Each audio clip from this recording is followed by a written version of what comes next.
Muchas gracias, presidenta. Señor ministro, creía que después de conocerle en su gestión y en sus comparecencias a lo largo de este año como ministro, usted ya no podía sorprenderme más, pero hoy nos ha sorprendido a todos diciendo que en los ferrocarriles españoles no hay caos. A mí lo que me parece es que usted lo que tiene es una enorme falta de empatía respecto de todos esos usuarios que hemos visto sufrir en las vías, bajarse de trenes parados, tener que esperar durante horas, hacinados, sufriendo situaciones absolutamente insoportables. Y yo creo que merecen por parte del ministro algún tipo de consuelo, ¿no? Y reconocer aquí usted públicamente que no hay caos en los servicios ferroviarios españoles, pues hombre, me parece como mínimo una falta de consideración y de respeto. Pero vamos a ceñirnos a la cuestión, ¿no? Hace unas semanas, cuando usted compareció aquí a petición de los diferentes grupos parlamentarios para dar cuenta de la situación precisamente tan tremenda que vivían de caos precisamente los servicios ferroviarios españoles, usted se quejaba porque decía que tenía que dar muchas explicaciones y que le resultaba tedioso. Hoy ha venido usted a hacer la comparecencia de la redención. Hoy usted viene aquí a redimirse de esas dos reprobaciones por su gestión desastrosa al frente de los servicios ferroviarios durante todo este año y aprovecha esta comparecencia para presumir de su gestión y para decir que usted ha tardado 12 días en un récord histórico en recuperar algunas de las infraestructuras. Mire, ministro, esa era su obligación. Era su obligación como ministro acudir a responder y a recuperar las infraestructuras que se habían dañado como consecuencia de la Dana.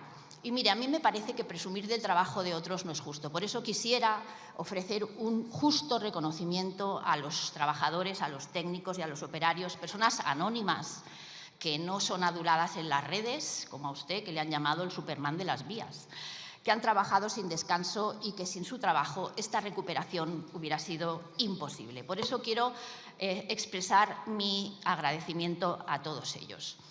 Mire, usted ha venido a presumir de cómo el Ministerio de Movilidad ha recuperado las infraestructuras en un tiempo récord, pero nosotros no queremos olvidarnos de que usted forma parte de un gobierno que ha hecho una gestión desastrosa de esta Dana y que no ha estado a la altura. Mire, cuando esto se produjo, ustedes no asumieron el mando único de todas esas operaciones de respuesta cuando debían hacerlo, porque así lo exigía la ley.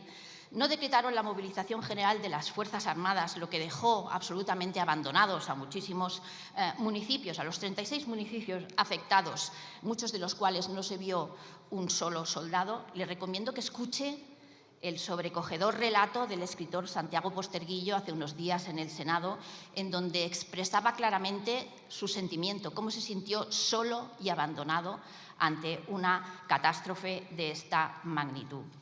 No han establecido un sistema ágil ni suficiente de ayudas directas a los perjudicados. Ustedes ofrecieron, en un principio, ayudas a la compra de vehículos, que en principio parecía ser beneficiosa, pero que a la larga solamente llegará al 30% de los afectados cuando hay más de 120.000 vehículos afectados y que, además, la mayoría de las ayudas que ustedes han ofrecido son avales y créditos a devolver. ¿Puede explicarnos cómo es posible que haya empresas privadas que hayan sido más ágiles en la oferta de sus ayudas a sus empleados, incluso a algunos de los vecinos afectados, que el propio Gobierno? ¿A usted no le causa un cierto estupor esta situación?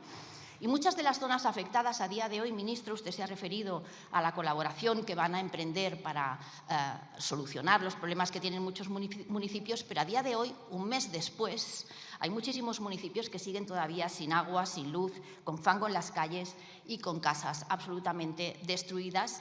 Y aquí, sinceramente, quiero hacer una mención especial a los voluntarios que han demostrado una solidaridad conmovedora y una eficacia admirable en la respuesta de atención a las personas damnificadas. Solo del grupo de Arganda surgieron toneladas de ayuda que llegaron directamente a los afectados. Pero vayámonos al principio de esta historia, ministro. ¿Qué tal por la India? ¿Qué tal por la India? Porque cuando la riada se produjo, usted estaba en la India. Cuando alguien hace un viaje de Estado, sería, no sé, de consideración el venir a dar explicaciones. Díganos, ¿qué nos ha traído de la India? ¿Nos ha traído algún contrato millonario para nuestras empresas? ¿Algo que sea positivo para las infraestructuras españolas? Hemos leído que han llegado a algún tipo de acuerdo de compraventa de material ferroviario y la verdad es que nos hemos asustado porque hemos pensado que quizá lleguen antes los trenes de alta velocidad a la India que a Extremadura. No sé qué pensará el señor César Ramos, que está aquí. Si los extremeños han oído que a usted le llaman el Superman de las vías, se deben estar preguntando por qué tarda tanto en llegar la alta velocidad a Extremadura. Mientras usted disfrutaba con el presidente del Gobierno de los fastos del viaje, la gente de Paiporta se ahogaba, señor ministro. La gente de Paiporta se ahogaba. ¿Y sabe por qué? Porque la ministra Ribera se negó a encauzar el barranco del Pollo.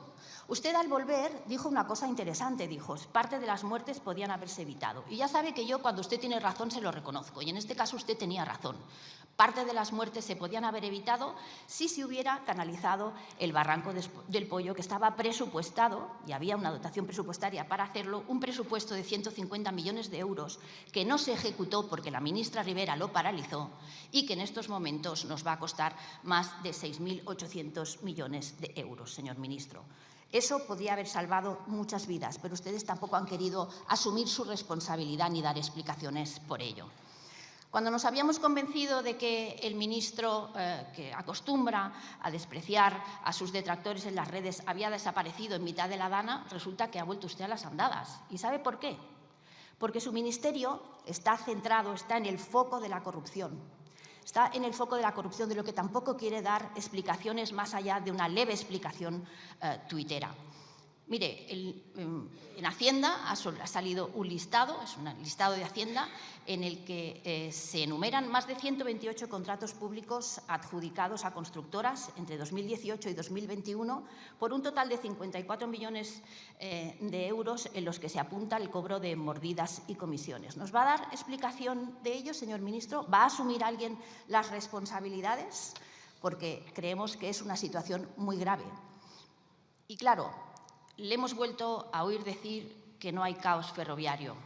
Eso también se lo oímos decir este verano, señor ministro. Este verano usted nos dijo que no preveía ningún caos y sufrimos el caos ferroviario más grave de la historia de los ferrocarriles españoles. Ahora sabemos que es porque los ministros anteriores se habían dedicado a practicar la corrupción desde el ministerio y a hacer cosas que no debían.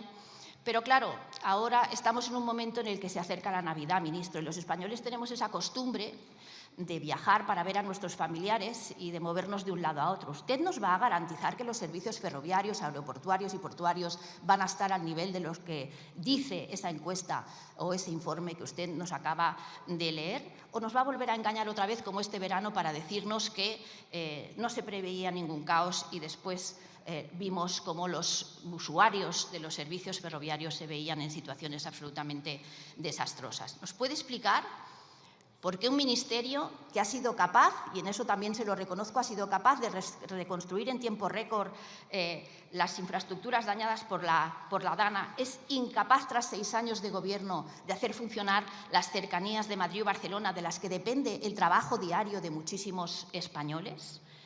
Usted ha dicho que ha invertido mucho, pero usted lleva 6 años gobernando y las cercanías de Madrid y de Barcelona siguen funcionando fatal. Y como solución lo único que ha propuesto es transferirlas a las comunidades autónomas. Eso no es garantía de que gestionen mejor, ministro.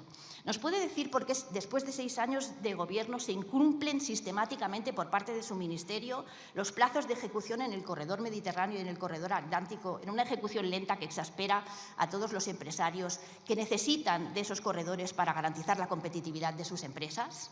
¿O por qué los españoles tenemos que sufrir el deficiente mantenimiento tanto de las carreteras como de las vías férreas? ¿O por qué no cumple los compromisos de puntualidad? Se ha referido a que en Europa nos puntúan muy alto en cuanto al pago de las compensaciones a los incumplimientos por parte de los servicios ferroviarios, pero créame que en el sentir mayoritario de los españoles no es así. ¿Y qué pasa con la seguridad, ministro? ¿Nos puede garantizar que no se van a producir más descarrilamientos? Porque lleva usted el récord, son 25 descarrilamientos durante este año. Y la seguridad es algo muy importante para todos aquellos que usamos el tren a diario. ¿Qué va a hacer?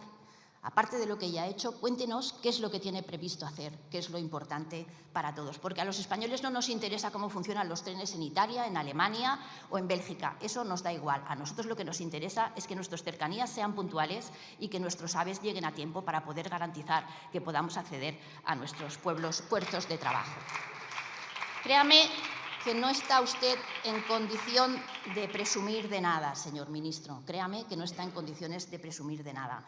Para ejemplo, en la gestión de esta crisis, el que han dado los voluntarios, esos que se arremangaron desde el primer día y fueron a atender a las personas a las que vieron sufrir. No vimos ninguna empatía por parte del Gobierno de Pedro Sánchez. Hicieron todo el cálculo político que fueron capaces antes de atender a quien estaba sufriendo una situación absolutamente desastrosa. Para ejemplo, el de los operarios, sí, de la Dirección General de Carreteras y a todos aquellos que han trabajado de sol a sol para atender las necesidades de las personas afectadas y poner al día las infraestructuras.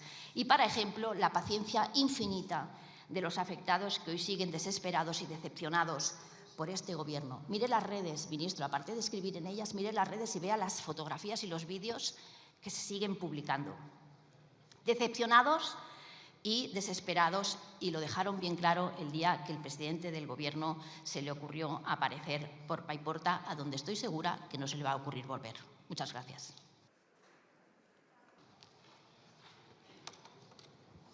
Está muy bien, señor ministro, que usted quiera hablar de los informes, pero, hombre, siempre que sean informes que se correspondan con su etapa de gobierno, porque para ser un ministro que le gustan los zascas le acaban de dar uno memorable. Y permítame una cuestión. Yo, como representante de la oposición, tengo todo el derecho a preguntarle qué ha ido usted a hacer a la India. Y si usted me contesta que, desde luego, los trenes a Extremadura van a llegar más pronto que tarde, yo me alegraré por todos los extremeños, especialmente por mi familia extremeña, y lo sentiré por el señor Ramos, que se va a quedar sin discurso, porque no habla de otra cosa y además él mismo lo reconoce. Y sí, es cierto que he pedido su dimisión. Y la he pedido porque usted es el único ministro que ha recibido 2 reprobaciones, algunas de ellas con el voto favorable de algunos de sus socios de gobierno, señor ministro. Y sí, he pedido su dimisión el día en que se produjo un descarrilamiento con un grave riesgo de accidente, porque usted ese día estaba en una fiesta obteniendo un premio como vecino ejemplar. Muy riguroso no me parece. Por lo tanto, creo que tenía todo el derecho a pedir su dimisión. Además, porque esas reprobaciones traen causa de un año de gobierno de gestión nefasta que ha sido cuestionada en este Congreso, en este Parlamento, en innumerables ocasiones. Y se lo han dicho todos los que han intervenido. Usted se niega a creerse y a admitir que ha habido un caos, pero lo cierto es que usted tiene un problema, porque si hablamos del informe al que usted se ha referido, hay un apartado que usted ha comentado que es el de la experiencia del viajero. ¿Y sabe lo que pasa? Que entre los socios de gobierno y los portavoces de los grupos parlamentarios en materia de transporte, la mayor parte somos periféricos, usuarios habituales del tren y, por lo tanto, sufridores habituales de los retrasos, de las incidencias, de los bloqueos, de los sabotajes y de todo eso que usted se niega a reconocer y que, además, todos los titulares de todos los medios de comunicación recogen como consecuencia de las experiencias vividas por los usuarios. Así que creo que es una cuestión absolutamente normal que, tras 2 reprobaciones y, además, la desfachatez que usted tiene de decir que usted no estaba allí para atender las maniobras del maquinista, se pueda pedir la dimisión de un ministro. Lo dice hasta el CIS, que es para él el ministro peor valorado. Pero bueno, como yo he venido aquí a hablar de la Dana, también convendrá conmigo que en la intervención de la mayor parte de los portavoces que han hablado sobre el tema, todos han reconocido que no ha habido una inversión suficiente en materia de infraestructuras hídricas para prevenir este tipo de efectos naturales, de desgracias naturales. Y en este caso, tanto mi compañero que me ha precedido en el uso de la palabra, José María Figaredo, le hemos exigido o le hemos pedido tanto a la ministra como a usted que pongan en marcha la construcción de infraestructuras fundamentales para evitar este tipo de riadas. La presa de Cheste, encauzar el barranco del Pollo, la limpieza de los cauces y evitar la construcción en zonas inundables y dejarse de limitaciones de estas restricciones de la política climática que nos han llevado hasta la situación que tenemos hoy. Ya le he dicho, si hubieran encauzado el barranco del Pollo, evidentemente se hubieran salvado muchas vidas. Eran 150 millones, ahora nos va a costar 6.800. Creo que son razones suficientes como para que usted se lo piense y la próxima vez que venga, en lugar de venir aquí a leer estos informes tan exhaustivos que le hacen sus asesores, que son fantásticos, usted tiene una capacidad de dicción muy buena en la lectura de los informes, supongo que debe ser por su pasado como actor, pero tráiganos algo un poco más consistente, que nos hable de la realidad que tenemos que vivir en cuanto a las infraestructuras, porque si tiene usted tantas quejas y tantas reivindicaciones por parte incluso de sus socios, es porque usted no está haciendo las cosas bien. Un poco más de humildad y un poco más de respeto, señor ministro. Muchas gracias.